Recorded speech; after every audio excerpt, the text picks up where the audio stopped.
Bismillahirrahmanirrahim. Assalamualaikum warahmatullahi wabarakatuh. Di sini saya akan memaparkan atau menjelaskan proposal saya yang berkaitan tentang implementasi pemahaman konsumsi Islam pada perilaku konsumsi konsumen muslim, studi kasus pada guru-guru Madrasah Aliyah Negeri 1 Bone. Yang pertama yaitu ada latar belakang. Perilaku muslim yang bertindak sebagai konsumen dalam mengorganisir tingkat konsumsinya semuanya dituntun oleh ajaran Islam. Untuk mencapai tingkat maslahah yang maksimal, tujuan utama konsumen muslim dalam mengonsumsi barang dan jasa adalah untuk memaksimumkan maslahah dalam rangka untuk mencapai kesejahteraan dunia dan akhirat. Guru adalah elemen masyarakat yang diharapkan dapat berpikir kritis terhadap apa yang terjadi dengan lingkungan sekitarnya. Guru memiliki pemahaman konsumsi Islam, tentu memahami bahwa tuntutan Islam dalam berkonsumsi harus didasari dengan motivasi untuk mencapai maslahah, bukan untuk memaksimalkan utility. Sebagai akademisi, guru berkewajiban untuk mengaplikasikan teori yang didapat untuk diterapkan dalam kehidupan. Dalam hal ini, guru Madrasah Aliyah memiliki kewajiban untuk menerapkan ilmu ekonomi Islam, terutama teori konsumsi Islam, untuk dipraktikkan dalam kehidupan sehari-hari. Berdasarkan uraian tersebut, maka peneliti mengkaji lebih lanjut mengenai implementasi pemahaman konsumsi Islam pada perilaku konsumsi konsumen muslim. Adapun konsumen muslim yang dimaksud dalam penelitian ini adalah guru Madrasah Aliyah Negeri 1 Bone. Seorang muslim yang berakal seharusnya dapat mengamalkan ilmu yang dimiliki dalam kehidupan sehari-hari sebagai wujud ketaatan seorang hamba kepada Allah Subhanahu wa Ta'ala. Kemudian yaitu rumusan masalah. Berdasarkan latar belakang yang telah saya uraikan, maka rumusan masalah penelitian ini adalah bagaimana implementasi pemahaman konsumsi Islam pada konsumen muslim. Selanjutnya adalah tujuan dan manfaat penelitian ini. Berdasarkan rumusan masalah tersebut, maka tujuan penelitian ini adalah untuk mengetahui implementasi pemahaman konsumsi Islam pada konsumsi konsumen muslim. Kemudian kegunaan teoritis. Kegunaan teoritisnya yaitu untuk mengetahui penerapan ataupun implementasi pemahaman konsumsi Islam pada konsumen muslim akan berdampak pada perilaku konsumen seorang muslim. Kemudian kegunaan praktis, di mana kegunaan praktis ini diharapkan penelitian ini sebagai bahan masukan yang bermanfaat bagi masyarakat ataupun bagi institusi yang terkait, khususnya bagi guru-guru di Madrasah Aliyah Negeri 1 Bone yang di Jalan Lecce Sukawati, Kecamatan Tanetariatan, Kabupaten Bone. Kemudian ruang lingkup penelitian, yang dimana ada lokasi penelitian. Lokasi penelitian ini adalah Sekolah Madrasah Aliyah Negeri 1 Bone, Jalan Lecce Sukawati, Kecamatan Tanetariatan, Kabupaten Bone. Adapun variabelnya yaitu variabel yang dikaji dalam penelitian ini adalah implementasi pemahaman konsumsi Islam pada perilaku konsumsi di Madrasah Aliyah Negeri 1 Bone. Subjek dalam penelitian ini adalah Sekolah Madrasah Aliyah Negeri 1 Bone, dan objek yang ditetapkan dalam penelitian ini adalah guru-guru PNS di Madrasah Aliyah Negeri 1 Bone tentang bagaimana cara penerapan atau pengimplementasiannya dalam melakukan konsumsi sesuai dengan ajaran Islam. Kemudian kajian pustaka, di mana kajian pustaka terbagi atas dua, yaitu ada kajian penelitian sebelumnya dan kajian teoritis. Kajian penelitian sebelumnya yang pertama itu dilakukan oleh Saudara Zulfikar Al-Fakhzar, mahasiswa Fakultas Ekonomi dan Bisnis Universitas Airlangga Surabaya tahun 2014 yang berjudul Implementasi Pemahaman Konsumsi Islam pada Perilaku Konsumsi Konsumen Muslim.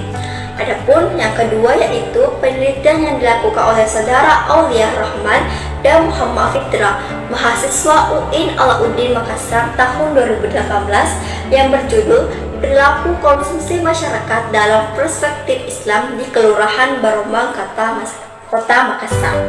Adapun yang ketiga itu penelitian yang dilakukan oleh Saudari Ummi Sakia, mahasiswa Fakultas Ekonomi Bisnis Islam Yayan Tulung Agung tahun 2020, yang berjudul Analisis Perilaku Konsumsi Santri di Pondok Pesantren Ma'hadul Ilmi wal A'mal Boyolali Tulung Agung menurut perspektif ekonomi Islam. Kemudian penelitian yang keempat yaitu penelitian yang dilakukan oleh Saudara Muhlisin, mahasiswa Fakultas Agama Islam Universitas Muhammadiyah Surakarta tahun 2013, yang berjudul tentang tingkat pemahaman mahasiswa Fakultas Agama Islam Universitas Muhammadiyah Surakarta terhadap sertifikat halal pada produk makanan. Kemudian yang kelima yaitu penelitian yang dilakukan oleh Saudara Bagus Baidowi, mahasiswa Universitas Erlangga tahun 2014, yang berjudul Implementasi Konsumsi Islam pada Pengajar Pondok Pesantren, studi kasus di Pondok Pesantren Al-Aqobah, Kecamatan Diwa, Kabupaten Jombang. Berdasarkan hasil penelitian terdahulu tersebut, secara kesimpulan yang ditemukan kesamaan dan perbedaan dalam penelitian ini. Adapun kesamaannya yaitu terletak pada perilaku konsumsi muslim, sedangkan perbedaannya terletak pada objek yang akan diteliti. Kemudian kajian teoritis, implementasi pemahaman. Pemahaman konsumsi Islam tidak terlepas dari pemahaman seorang muslim mengenai ajaran agama Islam itu sendiri. Allah Subhanahu wa Ta'ala memberikan petunjuk kepada orang-orang yang mau memahami dan mengamalkan ajaran agama Islam. Kemudian yang kedua itu adalah konsumsi Islam, di mana konsumsi Islam memiliki prinsip-prinsip yang dikemukakan oleh Manan, yaitu ada prinsip keadilan, prinsip kebersihan, prinsip kesederhanaan, prinsip kemurahan hatian, dan prinsip moralitas. Kemudian pemahaman konsumsi Islam, di mana memiliki unsur-unsur dalam pemahaman konsumsi Islam. Yang pertama yaitu menjalankan perintah Allah Subhanahu wa Ta'ala, menjauhi larangan Allah Subhanahu wa Ta'ala, mendirikan sholat, menafkahkan sebagian hartanya di jalan Allah. Kemudian perilaku konsumen muslim.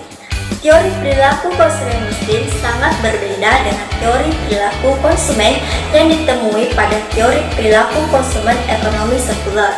Perbedaan tersebut terletak pada nilai dasar ekonomi, motif dan tujuan konsumsi, serta teknik pemilihan dan pengalokasian anggaran untuk berkonsumsi. Kemudian kerangka pikir. Kerangka pikir dalam penelitian ini ditemukan oleh dari teori konsumsi Islam, merupakan turunan dari Al-Quran dan Hadis. Dan hal tersebut didapatkan bahwa teori konsumsi Islam memiliki 4 bagian.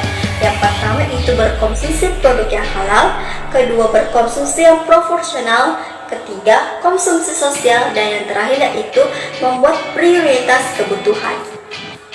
Dari bagian-bagian tersebut diharapkan bagaimana pemahaman seseorang dalam menerapkan perilaku konsumsi muslim.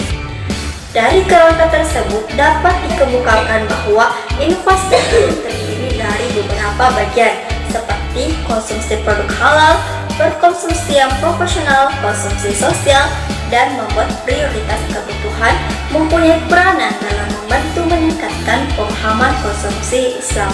Kemudian metode penelitian. Adapun yang pertama yaitu ada jenis dan pendekatan penelitian menggunakan penelitian kualitatif. Adapun lokasi dan waktu penelitian yang pertama yaitu lokasi penelitian ini dilaksanakan di Sekolah Madrasah Alia Negeri 1 Waning di Jalan Lerjen Sukawati, Kecamatan Tanda Teriantang, Kabupaten Bone. Alokasi waktu penelitian ini dilaksanakan oleh calon peneliti yaitu pada bulan Juni tahun 2020 sampai selesai. Adapun data dan sumber datanya itu menggunakan data primer dan data sekunder. Adapun subjek dan objek penelitian, yang subjek dalam penelitian ini adalah guru-guru PNS di Madrasah Alia Negeri 1 Bone. Sedangkan untuk objek penelitian ini adalah pemahaman konsumsi Islam dalam upaya meningkatkan pemahaman ataupun kesadarannya terhadap perilaku konsumsi muslim. Kemudian teknik pengumpulan data. menggunakan teknik pengumpulan data observasi, wawancara, dan dokumentasi. Dan terakhir yaitu teknik analisis data, di mana menggunakan teknik analisis data, analisis deskriptif. Sistematika pembahasan. Bab 1 yaitu pendahuluan. Bab ini berisi tentang latar belakang masalah, rumusan masalah, tugas dan manfaat penelitian, ruang lingkup penelitian, dan sistematika pembahasan. Adapun bab 2 yaitu kajian pustaka. Bab ini memuat uraian tentang kajian peneliti terdahulu, kajian teori, dan kerangka pikir. Adapun bab 3, metode penelitian. Bab ini memuat secara rinci metode penelitian yang akan dilakukan, terdiri dari jenis dan pendekatan penelitian, lokasi dan waktu penelitian, data dan sumber data, subjek dan objek penelitian, teknik pengumpulan data, serta teknik analisis data. Modal bab 4. Bab 4 adalah hasil penelitian dan pembahasan. Bab ini berisi tentang hasil penelitian yang diperoleh berupa jawaban dari pertanyaan masalah yang telah diajukan pada rumusan masalah pada bagian pembahasan. Hasil penelitian yang telah ditampilkan sebelumnya diuraikan, dibahas sesuai dengan kajian teori yang telah ditentukan pada bab 2 dan analisis dengan menggunakan teknik alat analisis yang telah ditentukan pada bab 3. Bab 5 berisi penutup. Bab ini berisi kesimpulan penelitian serta implikasi penelitian yang muncul berdasarkan penelitian yang telah dilakukan. Baik, itulah yang dapat saya sampaikan mengenai proposal saya. Lebih dan kurangnya mohon dimaafkan. Wassalamualaikum warahmatullahi wabarakatuh.